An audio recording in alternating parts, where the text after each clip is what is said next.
अस्सलामुअलैकुम वरहमतुल्लाह। आपकी बहन, आपकी होस्ट सिद्रा अमीन, एक मर्तबा फिर एक और इस्लाम कबूल करने वाली एक बहन की कहानी लेकर आपकी खिदमत में हाजिर है। आज हम जिस बहन की कहानी आपके साथ शेयर करेंगे, उसका ताल्लुक अमेरिका से है और वो इस्लाम कबूल करने से पहले कैथोलिज्म को फॉलो करती थीं। अल्हम्दुलिल्लाह, अच्छा परिवार, अच्छी नौकरी, रुपया पैसा और ऐश भरी ज़िंदगी मयस्सर थी। मगर फिर अचानक उसकी ज़िंदगी में ऐसा क्या सानेहा पेश आया, जिसने उसे हिलाकर रख दिया और यही एक सानेहा उसे इस्लाम की तरफ ले आया। मगर इससे पहले कि हम मलीसा बहन से उसके इस्लाम कबूल करने की कहानी सुने, हमारी आपसे रिक्वेस्ट है कि अगर अभी तक चैनल को सब्सक्राइब नहीं किया तो चैनल को सब्सक्राइब कर लीजिए और प्लीज़ वीडियो के नीचे कमेंट करके अपनी राय से आगाह ज़रूर कीजिए कि आपको वीडियो कैसी लगी। जज़ाकुमुल्लाह एहसन। अस्सलाम वालेकुम दोस्तों, मेरा नाम मलीसा है। आज मैं आप सबको अपनी ज़िंदगी के एक ऐसे पहलू के बारे में बताना चाहती हूँ जिसने मुझे बिल्कुल बदल कर रख दिया। ये मेरी इस्लाम कबूल करने की कहानी है। लेकिन ज़्यादा सच बात यह है कि ये मेरी अकेली की नहीं, बल्कि मेरी बहन एमा की कहानी भी है, क्योंकि उसी ने मुझे इस्लाम के रास्ते तक पहुंचाया। मेरी पैदाइश अमेरिका के एक छोटे से कस्बे में हुई। वही छोटे घरों वाली गलियां, हर कोई एक दूसरे को जानता है और ज़िंदगी बहुत सादा। हम कैथोलिक फैमिली थे, इसलिए चर्च जाना, इतवार की इबादत, रात को सोने से पहले दुआ पढ़ना, ये सब हमारा मामूल था। घर में माँ दीन के मामले में काफ़ी सख्त थीं, लेकिन प्यार करने वाली, और अब्बू हमेशा नरम लहजे में बात करते थे। अगर मेरी ज़िंदगी में किसी ने सबसे ज़्यादा रंग भरा था, तो वो मेरी छोटी बहन एमा थी। एमा बहुत शौक, बातूनी और शरारती थी। घर में वही हंसी का सबब बनती थी। कभी छुपकर मेरा मेकअप ले जाती, कभी मेरे कमरे में आकर अपने कार्टून की आवाज़ ऊंची कर देती और फिर खुद ही हंस हंस कर कहती, अन्ना नाराज मत होना। हम दोनों के दरमियान 2 साल का फर्क था, लेकिन हम बेहतरीन दोस्त थे। स्कूल, खेल, जिंदगी के राज, सब कुछ हम शेयर करते थे, जब तक कि मैं न्यूयॉर्क नहीं चली गई। दरअसल पढ़ाई के बाद मैंने बिजनेस और मार्केटिंग में डिग्री ली, क्योंकि मुझे शहर की बड़ी चमकती दुनिया पसंद थी। मेरा ख्वाब था कि मैं न्यूयॉर्क सिटी में रहूं, अपना कैरियर बनाऊं, और अल्लाह ने वो सपना भी पूरा कर दिया। मैं न्यूयॉर्क में एक अच्छी कंपनी में मार्केटिंग एग्जीक्यूटिव बन गई। सुबह जल्दी उठना, कॉफ़ी लेकर मेट्रो पकड़ना, दफ्तर में मीटिंग्स, शाम को दोस्तों के साथ डिनर, मेरी ज़िंदगी बस भागती दौड़ती रहती थी। बाहर से मेरा लाइफ़स्टाइल देखकर लोग कहते थे कि मलीसा, तुम तो बहुत ही लकी हो। लेकिन इस सारी भाग-दौड़ में अपनी दोस्तों जैसी बहन और अपने माता-पिता से मैं दूर हो गई थी। मगर उस वक़्त कैरियर और अच्छे लाइफ़स्टाइल की दौड़ में इस कमी का एहसास नहीं हुआ। पहले घर पर रोज़ाना बात होती थी, फिर आहिस्ता-आहिस्ता वक़्फ़ा बढ़ने लगा, यहाँ तक कि सिर्फ़ संडे के संडे ही बात हो पाती थी। फिर एक दिन एक फ़ोन कॉल आई, और वो दिन आज भी मैं नहीं भूल सकती। फ़ोन पर खबर मिली कि मेरी छोटी बहन एमा एक कार हादसे में चल बसी है। उस वक़्त वो सिर्फ़ 25 साल की थी। मुझे लगा जैसे मेरा दिल बंद हो गया हो। मैं जैसे सुन्न हो गई थी। न्यूयॉर्क की वो सारी रोशनियाँ, वो बड़ी दुनिया, सब बेमायने लगने लगी।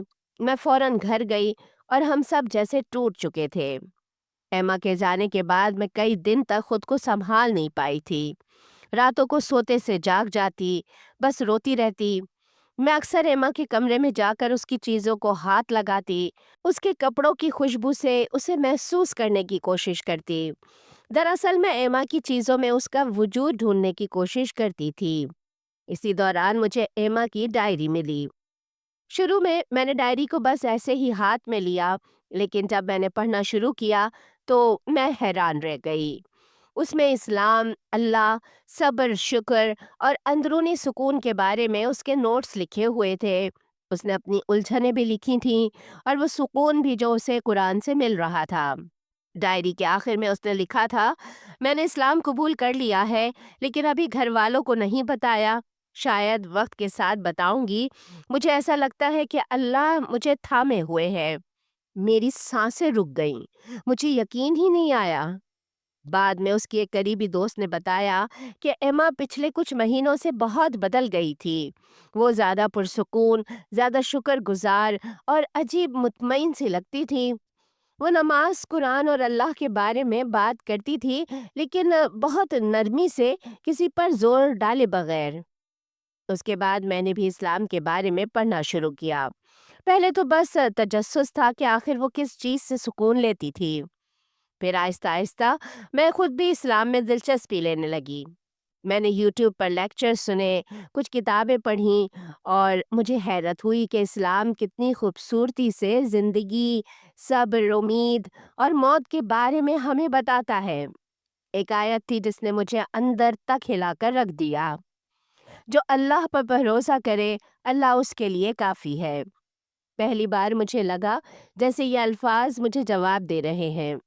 مجھے لگا جیسے شاید اللہ بھی مجھے سمجھا رہا ہے کہ میں اکیلی نہیں ہوں۔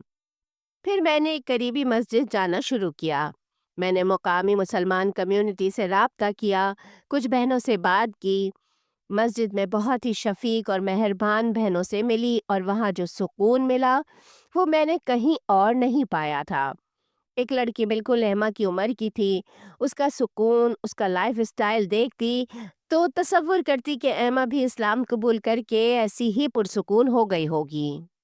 پھر ایک دن میں جمعے کی نماز کے لیے مسجد گئی۔ اس سے پہلے میں نے صرف سنا تھا کہ مسجد میں جمعے والے دن بڑا اجتماع ہوتا ہے اور مسجد لوگوں سے بھری ہوئی ہوتی ہے، مگر میں نے مسجد میں کوئی جمعہ پریئر اٹینڈ نہیں کی تھی۔ اس دن میں صرف اس لیے جمعے کی نماز کے لیے مسجد گئی تاکہ دیکھ سکوں کہ مسلمانوں کی جمعے کی نماز اور سنڈے چرچ میں کیا فرق ہے۔ جب میں مسجد میں گئی تو میری مسلم فرینڈ نے مجھے گائیڈ کیا کہ باجماعت نماز کیا ہوتی ہے۔ ساتھ ہی اس نے یہ بھی کہا کہ تم نان مسلم ہو، اگر پریئر میں شامل نہ بھی ہونا چاہو تو کوئی مسئلہ نہیں، تم فرسٹ فلور پر وزیٹر گیلری میں بیٹھ کر نماز جمعہ دیکھ سکتی ہو۔ میں نے کہا نہیں، میں نماز میں شریک ہو کر اس کی روحانیت محسوس کرنا چاہتی ہوں۔ نماز شروع ہوئی تو میری فیلنگز ہی عجیب تھیں۔ میں خود نہیں سمجھ پائی کہ مجھے رونا کیوں آ رہا ہے، مگر میں نے اپنے آپ کو کنٹرول کیا۔ لیکن یہ کنٹرول زیادہ دیر برقرار نہ رہ سکا۔ جیسے ہی میں سجدے میں گئی، میں اونچی اونچی آواز میں رونے لگی۔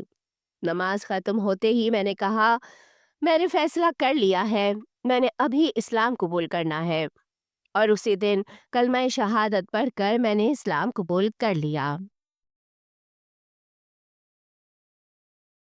اسلام قبول کرنے کے بعد کچھ ہفتے تک سب کچھ ٹھیک چل رہا تھا، لیکن میں جانتی تھی کہ ایک نہ ایک دن مجھے اپنی فیملی کو سب بتانا ہی پڑے گا۔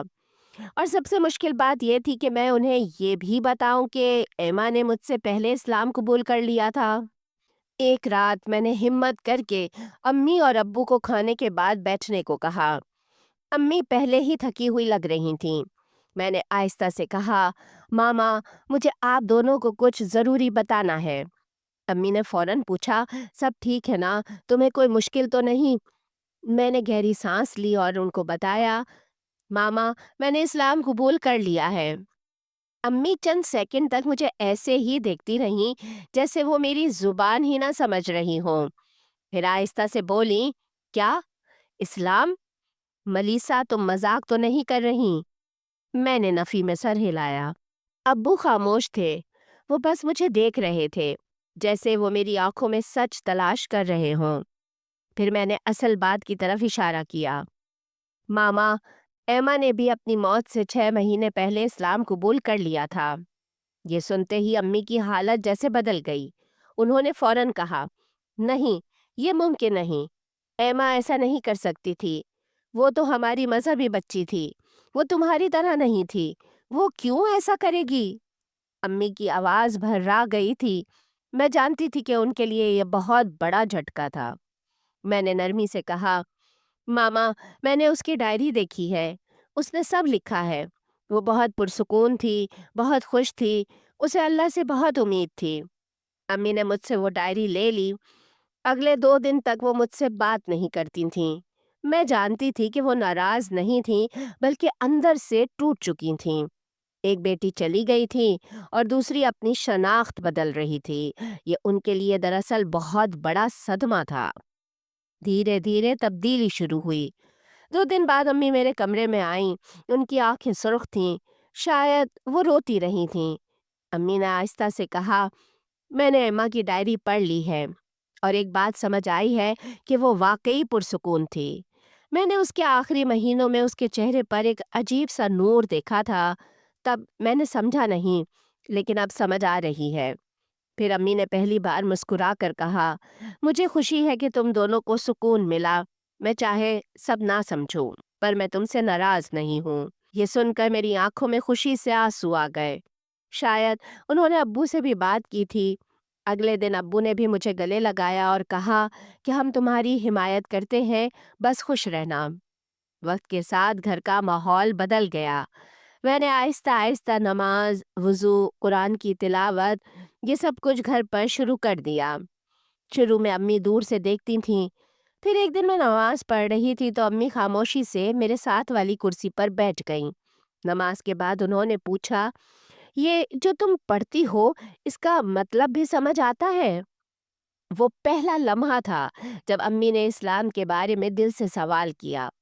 फिर अब्बू ने भी दिलचस्पी लेना शुरू की। वो मुसलमानों के बारे में डॉक्यूमेंट्रीज़ देखते, सवाल पूछते और कभी-कभी कहते हैं कि एमा वाक़ई बहुत समझदार थी। जब मैंने दफ्तर में हिजाब पहनकर जाना शुरू किया, तो कुछ लोग हैरान, कुछ कन्फ्यूज़ और कुछ अजीब नज़रों से देखने लगे। एक कुलीग ने तंज़िया कहा, ओह!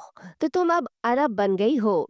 मैं नाराज़ नहीं हुई, बस मुस्कुरा कर जवाब दिया, नहीं, मैं बस वो बन रही हूँ जो मुझे हमेशा से बनना चाहिए था। कुछ लोग दूर हो गए, लेकिन कुछ नए और अच्छे लोग मेरी ज़िंदगी में आए, जो मुझे मेरे असल के साथ कबूल करते थे। आज 2 साल बाद मेरी ज़िंदगी बहुत तब्दील हो चुकी है। मैं फ़ज्र के वक़्त उठती हूँ, नमाज़ पढ़ती हूँ और लगता है जैसे दिन का आगाज़ रोशनी से होता है। मैंने रमज़ान के रोज़े रखे, तरावी पढ़ी, कुरान के कुछ हिस्से याद भी किए और सबसे खूबसूरत बात, अम्मी अब अक्सर कहती हैं, तुम्हारे चेहरे पर वही सुकून है जो एमा के आखिरी दिनों में था। ये सुनकर मेरा दिल भर आता है। मेरी ज़िंदगी अब ज़्यादा पुरसुकून, ज़्यादा मकसद वाली और ज़्यादा हकीकी है। एमा की याद मेरी रहनुमाई करती है और मैं उम्मीद रखती हूँ कि एक दिन मेरी फैमिली भी इसी रोशनी को पूरी तरह देख लेगी और इंशाअल्लाह मेरे माँ-बाप भी इस्लाम कबूल कर लेंगे। मुझे यकीन है कि एमा जहाँ भी है, वो मेरी इस नई ज़िंदगी पर ज़रूर मुस्कुरा रही होगी।